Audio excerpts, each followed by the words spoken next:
The introduction of AI has made waves in every single industry. And one that I thought that wouldn't be threatened would be fitness. But it turns out that the software that I'm currently using to track programs and streamline my online coaching services now has a built-in AI workout builder.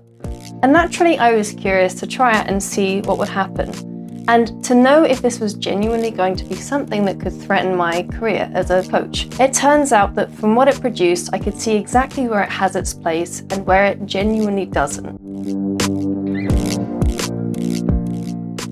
I'm Natalie, I'm a personal trainer and PhD research student, and at the moment I currently am a freelancer. So after stepping away from being in a commercial gym environment, it's really important for me to stay up to date with new emerging trends, what's going on, and technology that could potentially both enhance or be detrimental for any of my workflow. So today I'm going to be discussing exactly where I feel like AI has its place if you are either a newly qualified trainer or someone who's just trying to get into fitness on your own.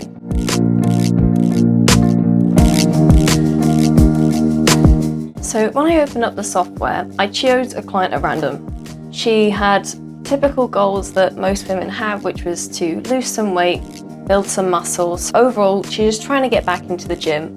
So I would have listed her more as a beginner because even though she has a history of training in the gym, she hadn't used the gym for a number of months, and I wanted to make sure that we could ease her in steadily. But the workout that AI generated based on her profile and information was not technically something that I would give to any beginner.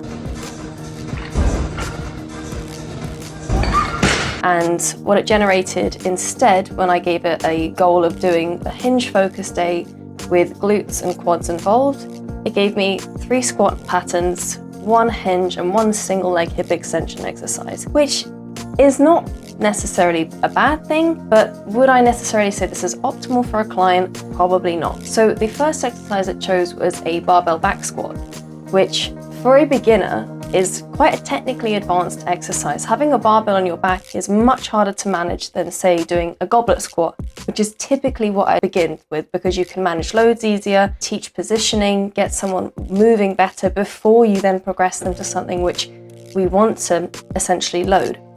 The program stencil was very generic. It was 3 by 10 on the first set. With the barbell, it was 4 sets of 10, which again, for a beginner, 4 sets of 10 with a barbell squat is going to be very fatiguing and have a high neurological demand on it.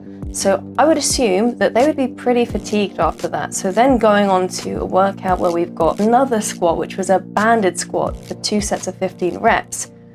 Doing a squat 3 times in a session, again, is probably not going to do too well if you're already pre-fatigued from the first exercise. So the overall order and selection was far from what I would typically choose myself.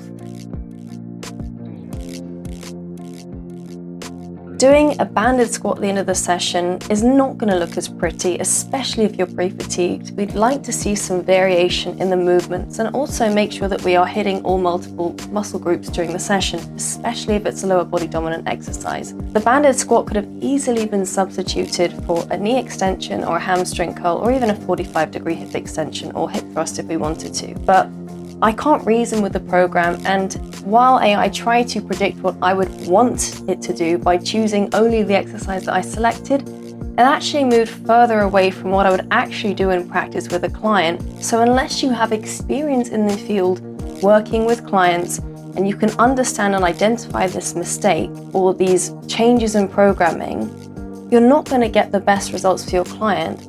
And you're not also going to be able to justify any changes to the program or truly understand the rationale behind any decision that's gone into creating the program in the first place. But the most concerning part of all this is that I haven't had any input in this program itself. My client has invested in me as a coach, and for me to let a software do the workouts for me without any thought going in there aside from me prompting it, if she then gets injured or niggle and wants me to explain what potentially could have caused it, and I haven't designed the program or understand the rationale or how to correct for these things, then I'm going to be in a very sticky situation because the responsibility falls on me, and if the client falls out, it's going to reflect really badly on me as a coach as well. Now, I'm speaking here to anyone who is a newly qualified trainer or someone who's thinking about becoming a personal trainer. We are designed to make mistakes, and that is how we learn.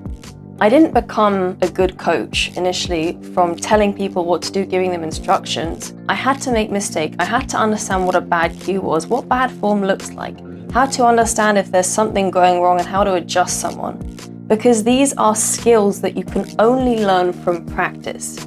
If you simply let someone else or something else do that work for you, you miss out on these integral parts and stages of learning.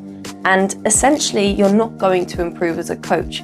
Someone is going to move on and find someone better because they'll also be able to get the same thing if they simply open an app like ChatGPT or Claude and ask it to write a program for them. Now, this is the same as going to a doctor, describing your pain symptoms, and then using AI to create a prescription for you without looking and checking if it's okay.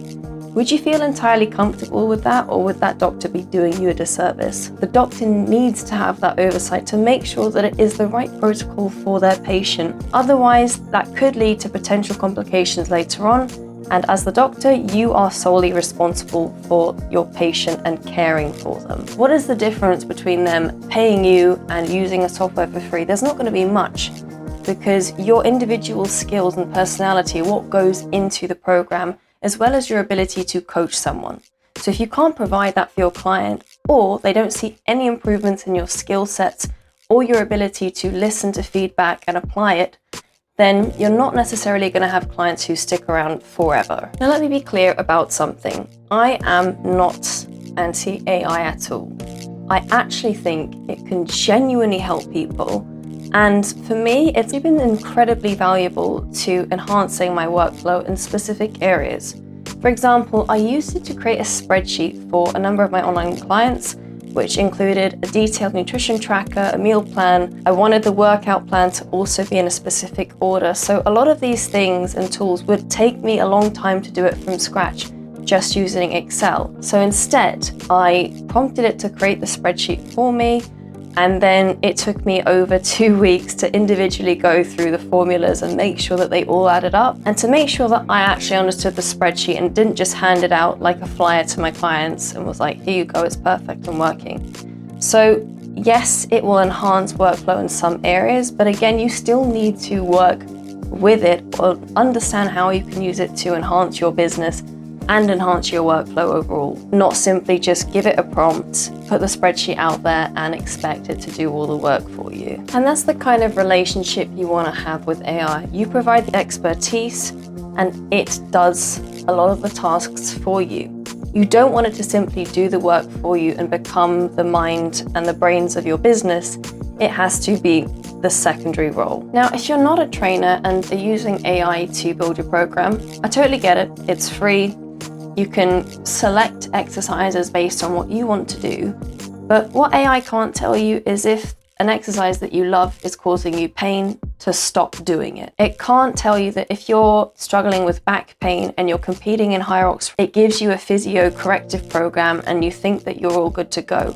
That could potentially lead to worse issues later on, especially if you're avoiding getting it checked by a physio or an osteopath. It's not going to tell you if you're overeating or undereating based on the calories that you think you should be on, especially if you're plateauing and you don't understand what is going wrong. It will always try to please you and give you the answers that you want to hear, not necessarily what you need to hear.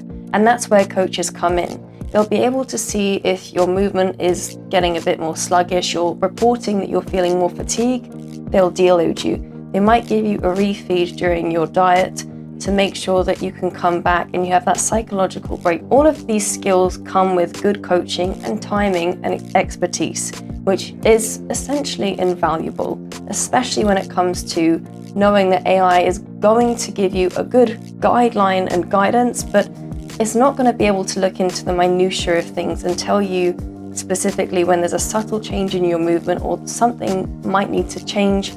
It can't necessarily adapt or look at these things for you. If you're serious about getting the results, find someone who can actually help you instead of simply relying on the software to do it for you. So there might be new things with the tools, how they're going to develop in the next few years. And if you're interested in any of what I've spoken about today, or simply want to learn more about fitness and health, I post on here regularly. So if you want to stay up to date, please subscribe. And if you need anything else or would like to learn more about me, visit my website at thefitnat.com. Thank you so much for watching, and I'll see you in the next one.